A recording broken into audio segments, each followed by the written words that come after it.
So we're going from probability to odds. We're going the other way.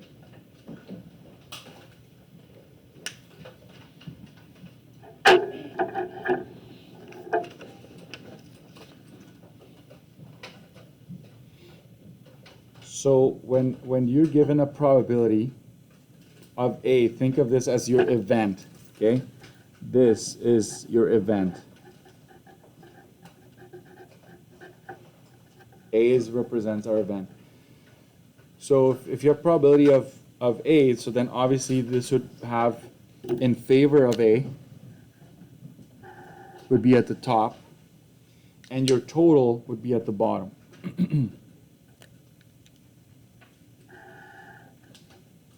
So it's basically A over total.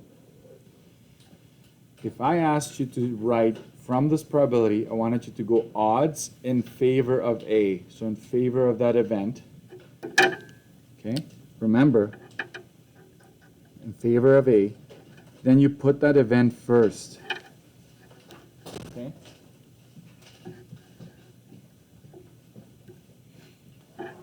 So can you write this? You need to write this part in. In a sense, this will result in, I will do this outside here, A compared to not A. Okay? That's what you get if you write your odds in favor. Make sure you write this one down here. I thought I had added it, but obviously didn't come through here. On the other hand, if you're asked to find the odds against A, then A is over here on the right side. And when you go total minus A, this indeed is your not A, right? The event not happening. So you end up with this. Not A first, and then the event next, like that. You got to make sure you understand that. I'm actually going to split this so you're not mixing this up, okay? I'm going to split that right there.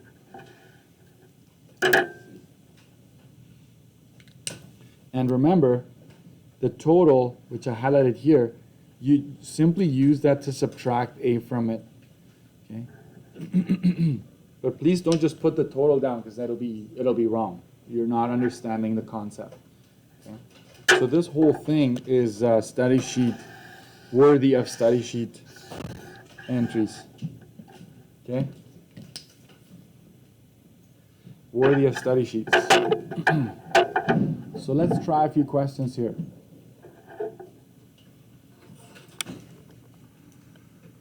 I'm going to try to leave that up there. I just looked these up on Google, okay, so don't think that they're necessarily true, but the probability of a plane crashing is estimated to be 1 out of 11 million. So out of every 11 million flights, I don't think that's accurate, but anyways, let's just go with it right now. One is going to crash, okay? First question is state the odds. So right away I want you to realize, okay, state the odds of the plane crashing. Okay, the plane crashing. We're going to call crashing C, right?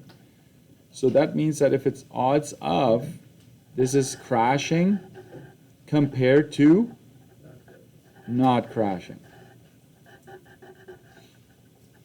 All right. So what are our instances where we do crash? How many times does that happen out of 11 million?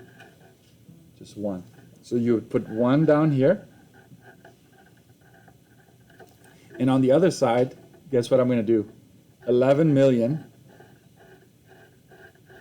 minus the 1 I've already used. So it's a bit of an extreme example, but this is exactly what we would expect you to do. Okay? So that gives you 1 compared to 10,999,999 flights. So out of every 1 flight that crashes, you've got 10,999,999 flights that do not crash. I hope that number should be a lot bigger. Otherwise, I wouldn't be stepping on a plane anymore. Next, state the odds. So here it is again. The odds, what? Against crashing. If you already have the odds and like of, the odds against is really just flipping it, right? Just flip this one. Flip odds in A, right? That's all you're doing. So we're going to go 10. I know.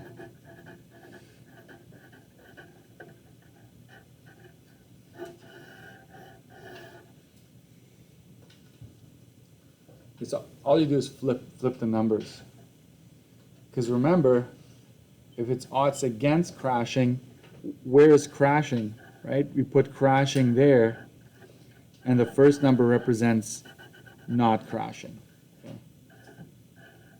Almost looks like an emoji of some sort. Like if you were to type this in, you'd probably get one. Yeah. Okay. That's what's happening here. Okay? Let's do one more. And then I'll let you do a few. The probability of a student passing the probability unit test is 95%.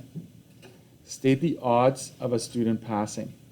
Again, odds, you know already it's the colon, right, of passing.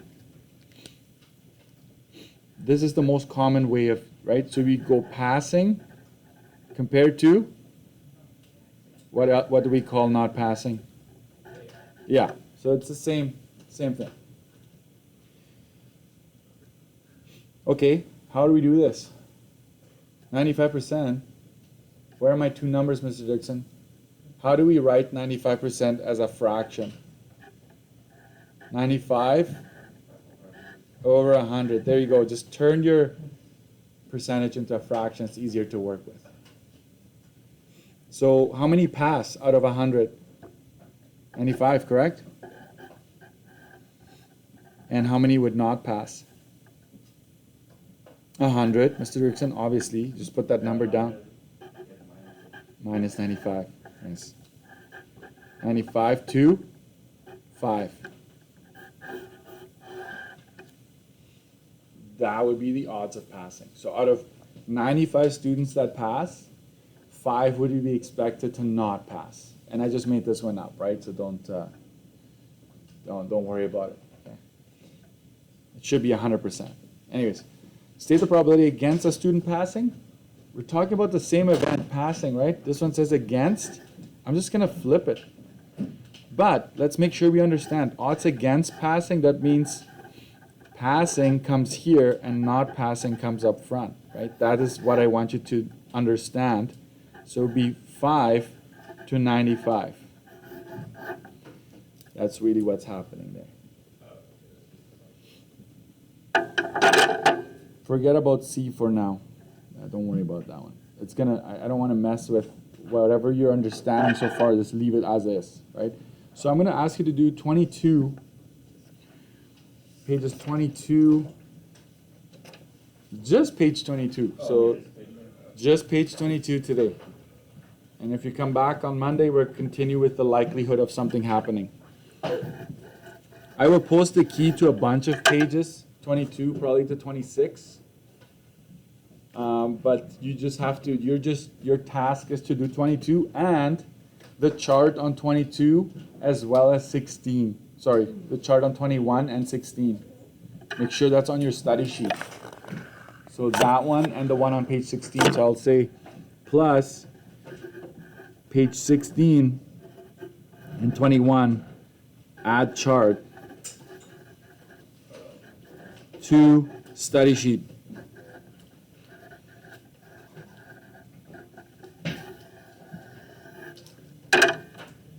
Make sure you do that. Okay? Thank you, guys.